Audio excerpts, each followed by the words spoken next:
All right, hey guys, welcome in. Today we got a cool video on an impossible triangle, the Penrose triangle, going step by step. We'll put it in the middle of the paper, probably about the size of my hand. I always get nervous when I do these. At the top, I'm gonna start out with a straight line on each edge, which is kind of weird to think about. To do a triangle with straight sides is a little bit odd.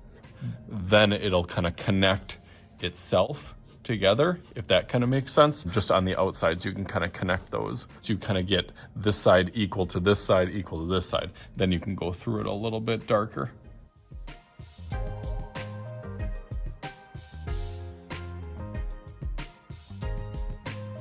And then for the next part, this is where it gets a little bit more tricky, where I lose some kids. So not this little corner, but this one will come down probably to about 3/4 of the way, a little bit past halfway, and then you kind of save some room in between those two, and then not this bottom one, but up here goes over kind of straight, and then the same thing over here, but you're leaving kind of a little gap in between those. Not this corner, but this one goes up to this side.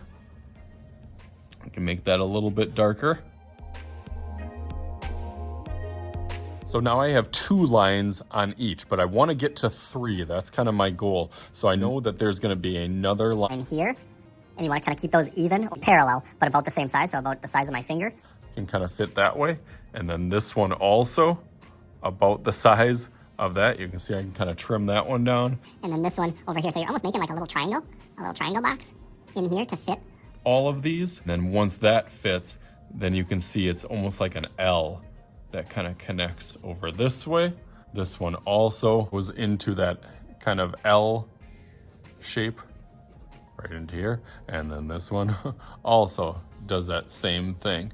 And then you'll start to see kind of that optical illusion, little triangle in that middle part. You can see how it kind of twists it. So now I got it to feel a little bit more comfortable. As I can kind of clean up those lines, I'll go over this in Sharpie and then start thinking about what I want to do for my background.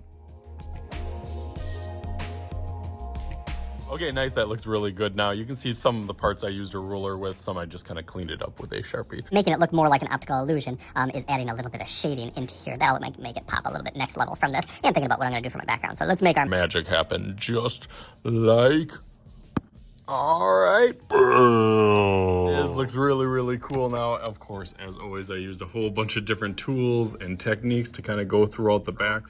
Different marker sizes and thicknesses and different tools to get that shading going right into those little corners and edges. Now, this is where a lot of my students kind of struggle with that last kind of 10, 15, 20% of their project, where they have a good idea, they have a fantastic start, they have some cool ideas. Are inspired enough to do a background, but then they just kind of give up and they really don't know how to complete it. So that's going to be my job and my goal, to take this from this point to kind of that next step of the way, to kind of clean up everything and just make it look more like a finished project than something rushed and kind of gave up. So hopefully you guys had fun with this. As always, I am Mr. Shuey. This is Mr. Shuey's Art Channel. We'll talk to you guys later.